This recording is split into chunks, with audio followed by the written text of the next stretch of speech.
ഷണ്ണോ ഷണ്ണൻ ശശിയണ്ണോ.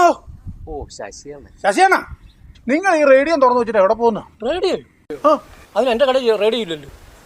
പിന്നെ അതൊന്നൊരു പാട്ട് കേട്ടോ. പാട്ടോ? അത് ഞാൻ ചെറുതായിട്ടൊന്ന് മൂളിയല്ലേ. ജോഡി, അത് റേഡിയോ അല്ലായിരുന്നു. അത് അല്ലെന്നേ. നിങ്ങൾ ഇത്ര മണ്ടത്തരം കാണിക്കരുത് കേട്ടോ. എന്താണ്?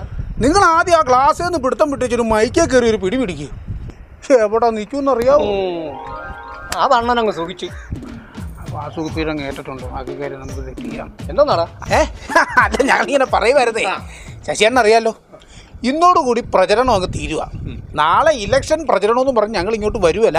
അപ്പം അറിയാമല്ലോ, ഈ പ്രാവശ്യത്തെ വോട്ട് ഞങ്ങൾക്കിട്ട് അങ്ങ് കീച്ചേക്കണം. ആ കാര്യത്തിൽ നിങ്ങൾ ഒട്ടും വിഷമിക്കണ്ട. ഈ അണ്ണൻ്റെ വോട്ട് നിങ്ങൾക്ക് ഉറപ്പായിട്ടും വിശ്വസിക്കാം. അണ്ണൻ്റെ വോട്ട് മാത്രം പോരാ, ചേട്ടത്തിയുടെ കൂടെ. എടാ, അവളുടെ കാര്യത്തിൽ ഒരു ഉറപ്പും പറയാൻ പറ്റത്തില്ല. അവിടെ ആർക്ക് കൊടുക്കുമെന്ന് ഒരു ലക്ഷ്യമില്ല.